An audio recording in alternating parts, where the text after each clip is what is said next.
A mother's life cut short, unraveling the tragedy behind the perfect neighbor.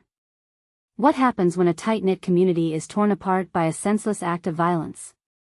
This is the haunting question at the heart of The Perfect Neighbor, a documentary that delves into the devastating killing of Ajike Owens, a beloved mother of 4 in Ocala, Florida. But here's where it gets controversial. The film doesn't just tell a story, it challenges us to confront the systemic issues that allowed this tragedy to unfold. And this is the part most people miss. It's not just about one neighbor's actions, but about the laws and attitudes that enabled them. For filmmakers and life partners Geeta Gandbhir and Nikon Kwantu, along with producer Elisa Payne, this project felt almost fated. Long before they collaborated professionally, their paths crossed as parents whose children attended the same preschool.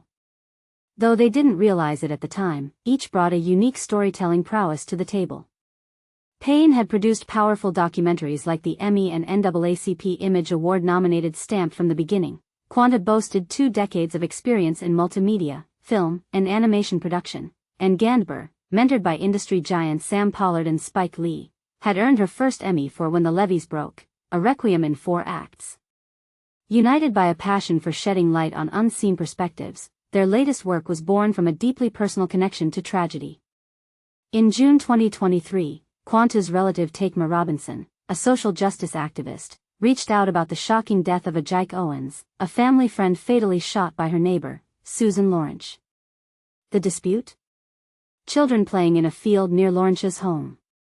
This crime left us engulfed in grief and confusion, Gandbhir recalls. How could such a close-knit community unravel so catastrophically?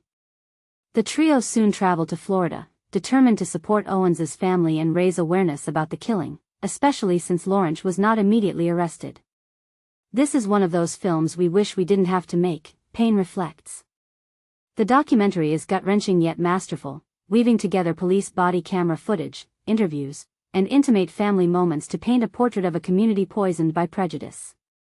Pamela Diaz, Ajike's mother, supported the film from its inception, seeing it as a way to honor her daughter's legacy and turn grief into purpose. "I'm carrying on her spirit," she says. Through the film and the Standing in the Gap Fund, a family-led initiative addressing race-based violence, Diaz hopes to foster empathy and prevent similar tragedies. "We need more compassion in these dark times," she urges. But here's the controversial question: did Florida's Stand Your Ground law play a role in Owens's death? This law, which allows individuals to use deadly force if they feel threatened, even outside their homes, has long been criticized for disproportionately affecting Black communities. Lorincz's actions, and the delayed arrest, sparked nationwide outrage, reigniting debates about these problematic policies. Hopefully, through Ajike's legacy, we can fight these harmful laws, Payne says. The film doesn't shy away from complexity. It reconstructs the events leading up to the shooting through 911 calls, body camera footage, and family testimony, but it never shows the moment Owens was shot. This choice, while respectful, leaves viewers grappling with the absence of visual evidence. Diaz's reaction to the film is both heartbreaking and revealing. "I sobbed uncontrollably," she admits, yet she praises Gandbhir's sensitivity and rigor. "It was a masterpiece," she says. As for Susan Lorincz, she was eventually arrested, charged with manslaughter, and sentenced to 25 years in prison. But the question remains, could this tragedy have been prevented? The Perfect Neighbor doesn't provide easy answers, but it demands we ask hard questions. What role do laws like Stand Your Ground play in perpetuating violence? And how can we build communities that prioritize empathy over fear? This documentary isn't just a story, it's a call to action. As Gandbhir puts it, "I hope to inspire a deeper understanding of the consequences of these laws and advocate for changes that can prevent more senseless tragedies."